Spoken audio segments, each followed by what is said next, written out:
Hello friends, welcome in BW campus. आपका हार्दिक स्वागत और अभिनंदन है।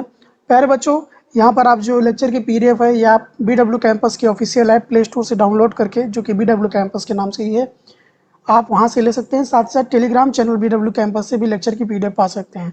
ये पीडीएफ हिंदी इंग्लिश दोनों भाषाओं में है, जिसमें आप देखेंगे कि यहाँ पर पहले तो इंग्लिश भाषा है ऊपर की तरफ, एंड इसके बाद आप नीचे देखेंगे तो ये पीडीएफ हिंदी भाषा में भी आपके लिए उपलब्ध है। तो हिंदी इंग्लिश वालों किसी को भी कोई दिक्कत नहीं होगी यहाँ पर समझने में इस पीडीएफ को।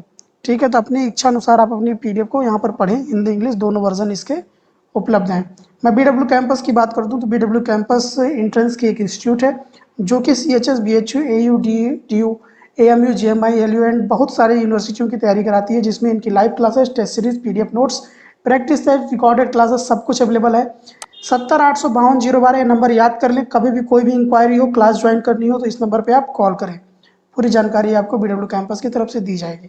शुरू करते हैं लेक्चर को। पार्ट्स ऑफ इंडियन कॉन्स्टिट्यूशन, भारतीय संविधान के भाग। आज हमारा लेक्चर 3 है, लेक्चर 3। ठीक, और उसको शुरू करने से पहले मैं आपको बता देता हूँ the constitution of India preamble के बारे में। प्रियम्बल मतलब हिंदी में उद्देशिका होती है बच्चों। यहाँ से एक क्वेश्चन तो आना बनता ही है प्रियम्बल से, क्योंकि ये बहुत ही महत्वपूर्ण संविधान की आत्मा एक तरीके से ये है प्रियम्बल, आपका उद्देशिका। ठीक है, इस पर मैं एक प्रॉपर लेक्चर लाऊंगा, बट हाँ, आप इसको जरूर से ध्यान दीजिएगा। यहाँ पर जो भी चीज़ें प्रियम्बल में लिखी हों, एटलीस्ट प्रियम्बल तो हर भारतीय को अच्छे से याद भी होनी चाहिए। अब हम यहाँ पर देखिए शुरू करते हैं अपने लेक्चर्स को, और उससे पहले हम बता देते हैं इंडियन कॉन्स्टिट्यूशन के बारे में। Indian constitution contents 395 articles. ठीक है, 395 आर्टिकल इसमें आते हैं, एंड ये जो है 22 भागों में बटी हुई है, और 12 शेड्यूल्स भी इसके अंतर्गत आते हैं। अब यहीं पर आप देखते हैं कि 22 भागों में बटी है, तो 22 भागों के हर भाग के अंतर्गत कितने आर्टिकल आते हैं। जैसे the union and it's territory part 1 भाग 1 के अंतर्गत आता है, जिसमें आर्टिकल 1 से 4 है। पार्ट 2 भाग 2 में आता है सिटीजनशिप, जिसमें आर्टिकल 5 से 11। आपके part 3 fundamental rights, fundamental rights आते हैं आर्टिकल 12 से 35। आपके भाग 4 में आता है directive principle. Directive principle article 36 to 51। बेटा बहुत ही इंपॉर्टेंट है, एग्जाम में भाग से रिलेटेड सीधे क्वेश्चन आ जाता है। डायरेक्टिव प्रिंसिपल कहाँ से कहाँ तक है आर्टिकल, ये भी आपसे पूछा जा सकता है। ठीक है, यहीं पर देखते हैं भाग हमारे 4A फंडामेंटल ड्यूटीज़ के बारे में, जो कि आर्टिकल 51A में उपलब्ध है, जिसमें फंडामेंटल ड्यूटीज़ के बारे में यहाँ पर बताया गया है। हम देखते हैं भाग 5 में द यूनियन के बारे में बात हो रही है। यूनियन मतलब बेटा संघ, मतलब यहाँ पर केंद्र की बात हो रही है। आर्टिकल 52 से 151 तक यूनियन की बात की गई है। द स्टेट मतलब राज्य की बात की गई है भाग 6 में। भाग 6 याद रखिएगा, भाग 6 में किसकी चर्चा है, राज्य की चर्चा है, जो कि आर्टिकल 152 से 237 तक आता है। इसके बाद हम देखते हैं भाग 7 में replaced by constitution 17th amendment act 1956। हमारा जो भाग 7 है ये रिपील्ड किया गया था बाई कॉन्स्टिट्यूशन 17th अमेंडमेंट के तहत एक्ट 1956। वहीं पर हम देखते हैं हमारे भाग 8 में the union territories. Union territories के कहाँ से कहाँ तक आर्टिकल है, आर्टिकल 239 से 242 हमारा यूनियन टेरिटरीज है। अब यहीं पर हम देखते हैं भाग 9 को, जिसमें द पंचायत, जो हमारे पंचायत होते हैं, यहाँ पर पंचायती राज के बारे में डिस्कस किया गया है। आर्टिकल 243 से यहाँ पर हम देखते हैं आर्टिकल के बारे में। ठीक है प्यारे बच्चों, इसके बाद हम देखते हैं पार्ट 9A में, जिसपे म्यूनसिपालिटीज़ की बात की गई है। म्यूनसिपालिटीज़ मतलब हम नगर पालिका की बात कर लें। Article 243 P2243 ZG। इसके बाद हम देखते हैं यहाँ पर भाग 9B में द कोऑपरेटिव सोसाइटीज़, जो हमारी कोऑपरेटिव सोसाइटीज़ होती हैं, इनकी चर्चा की गई है, जिसमें आर्टिकल 243 ZH टू 243 ZT तक यहाँ पर आता है। इसके बाद हम देखते हैं आर्टिकल 10 में the scheduled and tribal areas की बात होती है, जिसमें आर्टिकल 244 से 244A तक इनके बारे में डिस्कस किया गया है। आर्टिकल यहाँ पर 11 में relation between the union and it's states, यहाँ पर संबंधों की चर्चा हुई है, संघ और राज्य के संबंधों की चर्चा हुई है आर्टिकल 245 से 263 के बीच में। ठीक है प्यारे बच्चों, याद रखिएगा, बहुत ही इंपॉर्टेंट ये सारी चीज़ें हैं। हम देखते हैं भाग 12 में हमारे आता है finance, property, contracts and suits. Article 264 से 301 के अंतर्गत ये चीज़ें हमारे अंतर्गत आती हैं। कहीं पर हम देखते हैं भाग 13 में trade, commerce and intercourse with in the territories of India.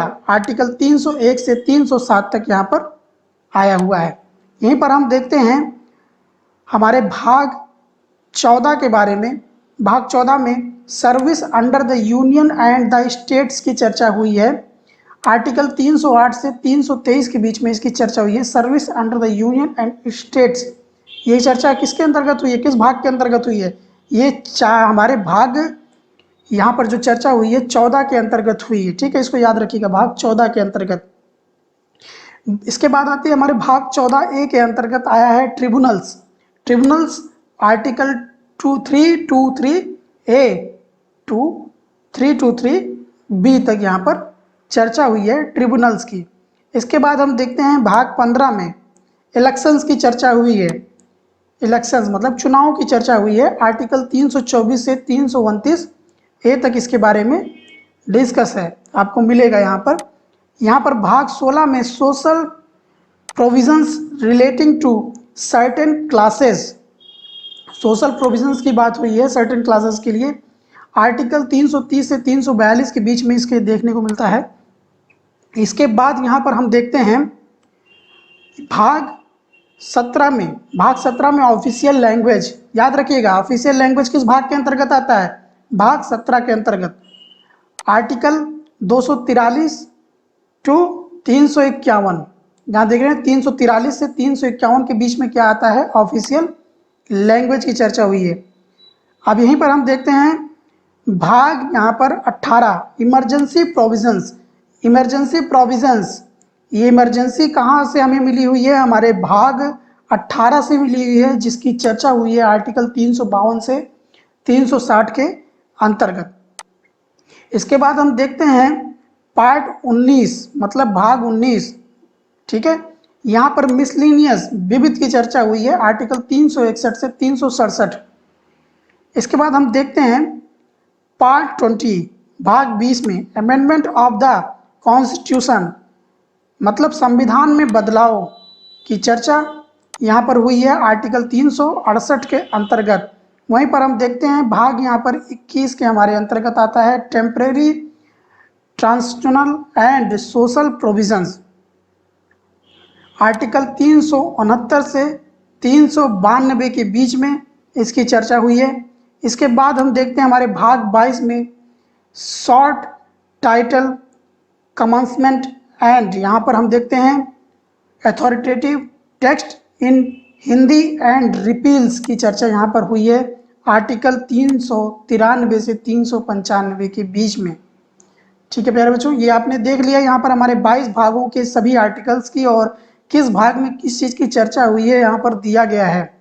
ठीक है, अपने उद्देशिका को जरूर आप लोग पढ़ें, जिसमें स्पष्ट है हम भारत के लोग भारत को एक संपूर्ण प्रभुत्व संपन्न समाजवाद पंथ निरपेक्ष लोकतांत्रिक गणराज्य बनाने के लिए तथा उसके समस्त नागरिकों को सामाजिक आर्थिक और राजनैतिक न्याय विचार अभिव्यक्ति विश्वास धर्म और उपासना की स्वतंत्रता प्रतिष्ठा और अवसर की समता प्राप्त कराने के लिए तथा उन सब में व्यक्ति की गरिमा और राष्ट्र की एकता और अखंडता सुनिश्चित करने वाली बंधुता बढ़ाने के लिए दृढ़ संकल्प होकर अपने इस संविधान सभा में आज तारीख 26 नवंबर 1949 ईस्वी को एतद द्वारा इस संविधान को अंगीकृत अधिनियमित और आत्मार्पित करते हैं।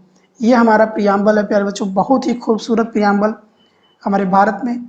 अब यहाँ पर देखेंगे कि यहाँ पर देखिए हिंदी वाली जो PDF है ये स्टार्ट हो गई है। भारतीय संविधान के 22 भाग हैं, जिसमें 395 अनुच्छेद हैं और 12 अनुसूचियाँ हैं। तो आगे के PDF में आपको इन सभी चीज़ों की भी चर्चा मिलेगी। ठीक है प्यारे बच्चों, कोई भी दिक्कत हो 7080052012 पे कॉल करें। जिन लोगों को कुछ चीज़ें इंग्लिश में ना समझ में आई हों, यहाँ पर आप उसके हिंदी वर्जन को देखकर समझ सकते हैं कि हिंदी में किन चीज़ों की यहाँ पर चर्चा हो रही है। ठीक है, all the very best for your upcoming examination and always never give up.